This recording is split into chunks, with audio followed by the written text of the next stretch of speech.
Hello friends, welcome to my YouTube channel. कैसे हैं आप सभी लोग? आई होप आप सभी लोग अच्छे होंगे। आज की सीरीज़ में यहाँ पर हम करने वाले हैं हिंदी के इंपॉर्टेंट क्वेश्चन। जैसे कि आप देख पा रहे हैं यहाँ पर सामान्य हिंदी के वस्तुनिष्ठ पर्सन को हम यहाँ पर वन बाय वन करके डिस्कस करेंगे। जैसे कि आप सभी जानते हैं आर ओ का हमारा रिसेंट मतलब एग्जाम है, जैसा कि नोटिफिकेशन आ चुका था। आपसे पहले मैं 2 सीरीज़ लेकर के आई हूँ, वो भी हमारे हिंदी के ही प्रश्न उत्तर थे। तो हमारा यहाँ पर मेन मोटिव है हमें मतलब जितने हमारे क्वेश्चन हैं उतने ही हमें यहाँ पर लेकर के आने हैं, क्या मार्क्स लेकर के आने हैं, ठीक है ना। अगर मैं बात करूँ, ये सभी क्वेश्चन हमारे प्रीवियस एग्जाम पेपर के हैं। जैसे कि 2 पार्ट्स आप लोगों ने हमारे देख ही चुके हैं। अगर नहीं देखे हैं तो आप लोग जा करके जरूर देखिएगा, आप लोगों के लिए काफ़ी बेनिफिट होगा, ठीक है। अब यहाँ पे हम वन बाय वन करके क्वेश्चन को डिस्कस करते हैं। उससे पहले आप लोगों से गुजारिश है, हमारे चैनल पर अगर पहली बार जुड़ रहे हो तो हमारे चैनल को सब्सक्राइब कीजिएगा, प्लस सेशन को फ्रेंड के साथ शेयर कीजिएगा, ठीक है। फर्स्ट क्वेश्चन की बात करूँ तो यहाँ पर देखिए, जो भी हिंदी के क्वेश्चन है ना वहीं यहाँ से ही पूछे जाएंगे। फर्स्ट क्वेश्चन है, पंकज में कौन सा समास है? तो किसकी बात की गई है? सबसे पहले ध्यान रखिएगा, यहाँ पर समास पूछा गया है। अगर मैं बात करूँ यहाँ पे कर्मधारय है, द्विगु है, या फिर बहुब्रीहि है, या फिर द्वंद्व। सही आंसर की बात करूँ, जो हमारा पंकज शब्द दिया गया है, पंकज शब्द में बहुब्रीहि समास होगा, ठीक है। बढ़ेंगे इसी तरीके से नेक्स्ट क्वेश्चन की तरफ और देखेंगे जो नेक्स्ट क्वेश्चन है वो हमारा कौन सा होगा। ओके, तो बढ़ते हैं नेक्स्ट क्वेश्चन की तरफ, मूव करते हैं। नेक्स्ट क्वेश्चन है, यहाँ पर देखिएगा। नेक्स्ट क्वेश्चन की बात करूँ तो नेक्स्ट क्वेश्चन बोला गया, अयोगवाह कहा जाता है। तो अयोगवाह कहा किसे जाता है? संयुक्त व्यंजन को, अनुस्वार एवं विसर्ग को, अल्पप्राण को, महाप्राण को। तो अगर मैं बात करूँ अयोगवाह की बात की गई है, तो अयोगवाह जो होता है वो अनुस्वार और विसर्ग को कहा जाता है। सेकेंड ऑप्शन इसका करेक्ट आंसर हो जाएगा। एक्स्ट्रा साउंड के लिए मैं क्षमा चाहती हूँ यहाँ पर, ठीक है। नेक्स्ट क्वेश्चन है हमारे यहाँ पर, अगर मैं बात करूँ नेक्स्ट क्वेश्चन दिया गया है, देखिएगा। नेक्स्ट क्वेश्चन है यहाँ पर, एक और अजर्ग लखी, एक और मर्ग राय, विकल बटोही बिच ही परयो मूर्खा छा खाए। इस पंक्ति में प्रयुक्त रस है, तो किसकी बात की गई है? रस की बात की गई है कि इसमें कौन सा रस है? भयानक रस है, वीर रस है, करुणा रस है, रौद्र रस है। तो सही आंसर की बात करें तो ए ऑप्शन हमारा इसका बिल्कुल करेक्ट आंसर हो जाएगा, ठीक है। भयानक रस है इसमें, क्योंकि एक और अजगर लखी और एक और मरगराज, यानी कि इसमें बोला गया एक तरफ तो अजगर है और एक तरफ मृग की बात की गई है, ठीक है ना। तो विकल बटोही विच ही पर्यो मूर्खा खाए, है ना। तो इसमें एक ये हमारा क्या दे दी गई, पंक्ति दे दी गई है, इसमें पूछ लिया गया है तो इसमें कौन सा रस बताया गया है? तो यहाँ पर सही आंसर हो जाएगा ये भयानक रस है, ठीक है ना। दोनों तरफ से विपता में पड़े हुए हैं और फिर यहाँ पर पूछ लिया गया है रस, ठीक है। बढ़ेंगे नेक्स्ट क्वेश्चन की तरफ और देखेंगे जो नेक्स्ट क्वेश्चन है वो क्या है। नेक्स्ट क्वेश्चन है, सूफी संतों की शैली है, गज़ल है, मनसवी है, तर्जुमा है, या फिर मर्सिया है। सही आंसर की बात करें मनसवी इसका सही आंसर हो जाएगा। सूफी संतों की जो शैली है मनसवी है ना। नेक्स्ट क्वेश्चन देख लेते हैं। यहाँ पर नेक्स्ट क्वेश्चन दिया गया है, गुड़िया भीतर गुड़िया के रचनाकार हैं। तो गुड़िया भीतर है, गुड़िया के रचनाकार के आंसर की बात करें तो बी ऑप्शन यानी कि मैत्रेय पुष्पा इसका बिल्कुल सही करेक्ट आंसर हो जाएगा। नेक्स्ट क्वेश्चन की तरफ मूव करते हैं और देखते हैं जो नेक्स्ट क्वेश्चन है वो यहाँ पर क्या दिया गया है। नेक्स्ट क्वेश्चन है, सो अनजान एक सुजान के रचनाकार का नाम क्या है? तो नाम पूछा गया है। सही आंसर की बात करें बाल मुकुंद गुप्त हो जाएगा, बालकृष्ण भट्ट हो जाएगा, सरदार पूर्ण सिंह हो जाएगा, बद्री नारायण चौधरी सिंह हो जाएगा। सही आंसर हो जाएगा बालकृष्ण भट्ट। सो अजान एक सुजान के रचनाकार हो जाएंगे, ठीक है। नेक्स्ट क्वेश्चन की तरफ मूव करते हैं, देखते हैं नेक्स्ट क्वेश्चन क्या दिया गया है। यहाँ पर नेक्स्ट क्वेश्चन की बात करें तो गोस्वामी तुलसीदास का निधन वाराणसी के किस घाट पर हुआ था? राम घाट पर हुआ था, अस्सी घाट पर हुआ था, मरडी का घाट पर हुआ था, या दास माघी घाट पर हुआ था? सही आंसर हो जाएगा ए बी ऑप्शन यानी कि 80 घाट पर हुआ था। वही नेक्स्ट क्वेश्चन की बात करें तो भक्तमाल के रचना कार हैं। तो भक्तमाल के रचनाकार की बात की गई है, तो ध्यान रखिएगा। अगर हम बात करें विष्णुदास है, केशवदास है, सूरदास है, नाभादास है। सही आंसर हो जाएगा नाभादास, इसका बिल्कुल करेक्ट आंसर हो जाएगा। क्वेश्चन यहीं से ही पूछे जाएंगे 101%। तो ध्यान रखिएगा, क्वेश्चन हमें क्या करने हैं यहाँ पर वन बाय वन इन क्वेश्चनों को आप रट लो, आप लोगों के लिए काफ़ी बेनिफिट होने वाली है सीरीज।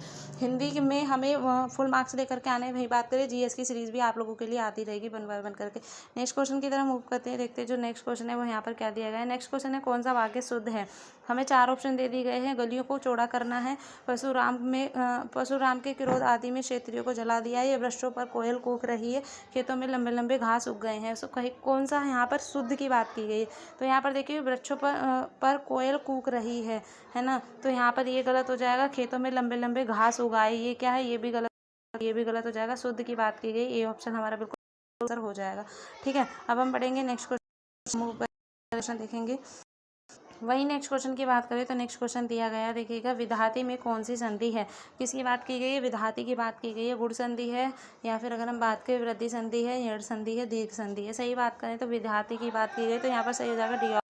नेक्स्ट है यहाँ पर अपना मतलब निकालने वाले के लिए उचित शब्द है। स्वार्थपरक होगा, स्वार्थपरता होगा, कुटिल होगा, स्वार्थी होगा। तो देखिएगा अपना शब्द निकालने के लिए कोई भी इंसान स्वार्थी बन जाता है, तो इसका डी ऑप्शन करेक्ट आंसर हो जाएगा। नेक्स्ट क्वेश्चन है हमारा यहाँ पर ऊंची की चोरी निहुरे निहुरे का अर्थ है, यानी कि सॉरी ऊंट की चोरी की गई है, निहुरे निहुरे यानी कि छुप छुप कर चोरी करने की बात की गई है। उदंड व्यक्ति की दृष्टता है, बड़े काम छुपा कर नहीं किए जा सकते, या फिर किसी की वस्तु किसी दूसरे को देना है, किसी की वस्तु किसी दूसरे को देना है। ठीक है, सही आंसर की बात करें तो यहाँ पर देखिएगा ऊंट इतना बड़ा होता है, छुप कर चोरी नहीं कर सकता, तो बड़े काम छुपा कर नहीं किए जा सकते। सेकेंड ऑप्शन इसका करेक्ट आंसर हो जाएगा। नेक्स्ट क्वेश्चन की तरफ मूव करते हैं और देखते हैं जो नेक्स्ट क्वेश्चन है वो यहाँ पर क्या होगा। देखिएगा अगर हम नेक्स्ट क्वेश्चन की बात करें, नेक्स्ट क्वेश्चन दिया गया है धर्म पालन करने में बाधा डालने वाली प्रवृत्तियाँ कौन सी होती है। आलस्य की अधिकता होती है, धर्म का ज्ञान ना होना, जानकारी की कमी होना, या फिर अगर हम नेक्स्ट क्वेश्चन की बात कर मतलब ऑप्शन की बात करें तो नेक्स्ट ऑप्शन हो जाएगा यहाँ कमजोर मन उद्देश्य का निश्चित ना होना तथा चंचल मनोवृत्ति का होना। सही आंसर हो जाएगा हमारा डी ऑप्शन, है ना। कमजोर मन उद्देश्य या फिर निश्चित का ना होना, किसी भी चीज़ को अगर हम बात करें निश्चित ना करना, जैसे कि हम स्टडी करते हैं तो उससे निश्चित टाइम पे ना करना, तो यहाँ पर चंचल मनोवृत्ति का होना। डी ऑप्शन करेक्ट आंसर हो जाएगा, है ना। नेक्स्ट क्वेश्चन की तरफ मूव करेंगे।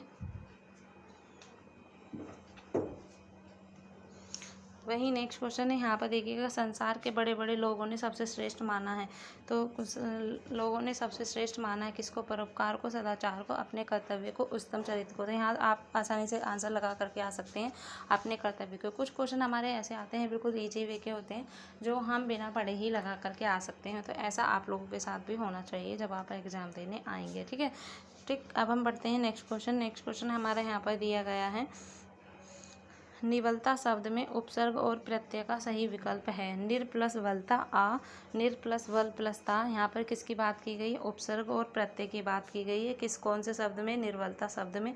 अगर हम बात करें उसका सही प्रत्यय और उपसर्ग का विकल्प देखें तो हमारा डी निर हो जाएगा, बल प्लस ता, निर्बलता। तो यहाँ पर सही आंसर हमारा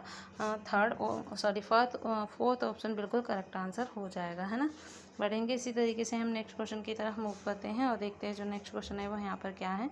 नेक्स्ट क्वेश्चन दिया गया है कायर का भाववाचक संज्ञा है, तो कायरपन है, कायर तत्व है, कायरता है, एकायरता है। तो यहाँ पर किसकी बात की गई है, तो देखिएगा यहाँ पर कायर की बात की गई है। कायर मतलब डरना, है ना। तो यहाँ पर कायर का भाववाचक है, कायरपन है ना, कार्य तत्व है या फिर कार्यता है, एकार्यता है। तो यहाँ पर ए ऑप्शन बिल्कुल करेक्ट आंसर हो जाएगा। ठीक, वही नेक्स्ट क्वेश्चन पूछा गया है कानन का पर्यायवाची शब्द है, तो किसकी बात की गई है, कानन की बात की गई है। वन है, विहिप है, इनमें से कोई नहीं है, पुष्प है। सही आंसर की बात करें तो ये ऑप्शन सही हो जाएगा, कानन की बात की गई है। नेक्स्ट क्वेश्चन देख लेते हैं। यहाँ पर नेक्स्ट क्वेश्चन दिया गया है वाक्य विग्रह का अर्थ है, तो किसकी बात की गई है, वाक्य विग्रह की। तो वाक्य खंडों को अलग करके उनका संबंधन बताना है, वाक्य रचना करना है, संधि या समास बताना है, शब्दों को जोड़ना है। सही आंसर की बात करें ये ऑप्शन इसका करेक्ट आंसर हो जाएगा। नेक्स्ट क्वेश्चन की तरफ मूव करते हैं। नेक्स्ट क्वेश्चन है यहाँ पर देखिएगा, नेक्स्ट क्वेश्चन है बिन पक चले सुने बिनु काना, हाँ, कर बिनु कर्म करे विधि नाना। इस पंक्ति में अलंकार कौन सा है, तो ऊपर मैं थोड़ा सा ऑप्शन को कर लेती हूँ। कोई आपने पंक्ति पढ़ ली है, बिनु पग चले सुने बिनु काना, कर बिनु कर्म करे विधि नाना। तो यहाँ पर क्या पूछा गया है, इसका हमारा यहाँ पर अलंकार पूछा गया है कि इस पंक्ति में कौन सा अलंकार है। वहीं मैं ऑप्शन को थोड़ा सा मूव कर लेती हूँ और देख लेते हैं यहाँ पर पंक्ति में ऑप्शन कौन कौन से दिए गए हैं, है ना। अगर मैं ऑप्शन की बात करूँ तो देखिएगा यहाँ पर ऑप्शन दिए गए हैं। ये ऑप्शन है असंगति अलंकार, विशोकित अलंकार, दृष्टांत अलंकार, विभावना अलंकार। डी ऑप्शन हमारा इसका करेक्ट आंसर हो जाएगा। नेक्स्ट क्वेश्चन की तरफ मूव करते हैं। नेक्स्ट क्वेश्चन देखते हैं इनमें से कौन सा है। नेक्स्ट क्वेश्चन है निम्नलिखित में से वाचन शिक्षण की विधि नहीं है। व्याख्या विधि है, अनुवधि है, या स्मस्त पाठ विधि है, ध्वनि समाश्य विधि है। तो सही आंसर हो जाएगा जब वाचन शिक्षण की बात की गई तो इसमें देखिएगा हमारा सही आंसर हो जाएगा ये ऑप्शन, या फिर व्याख्या की गई है। नेक्स्ट क्वेश्चन की तरफ मूव करते हैं। नेक्स्ट क्वेश्चन यहाँ पर क्या पूछा गया है। नेक्स्ट क्वेश्चन देखिएगा निम्नलिखित में से अभिवृत्त्यात्मक उद्देश्य है, क्या पूछा गया, अभिवृत्त्यात्मक। ठीक है, तो धैर्य पूर्वक सुनना है, साहित्य का रसास्वादन करना है, भाषा और साहित्य में रुचि है, विचारों और भावों में अभिव्यक्त करना है। भाषा और साहित्य में रुचि है क्योंकि यहाँ पे अभिवृत्त्यात्मक की बात की गई है। ठीक है ना, तो ये थे हमारे कुछ इंपॉर्टेंट क्वेश्चन जो कि हमारी सीरीज़ काफ़ी महत्वपूर्ण रही आप लोगों के लिए, है ना। इसी तरीके के क्वेश्चन फिर नेक्स्ट सीरीज़ में लेकर के आएंगे। ये सीरीज़ आप लोगों को कैसी लगी कमेंट करके जरूर बताइएगा। कोई क्वेश्चन हो आप लोगों के पास तो उसको सेंड कीजिएगा, रिप्लाई जरूर कीजिएगा। तो मिलेंगे नेक्स्ट सीरीज़ में। Take care, bye bye.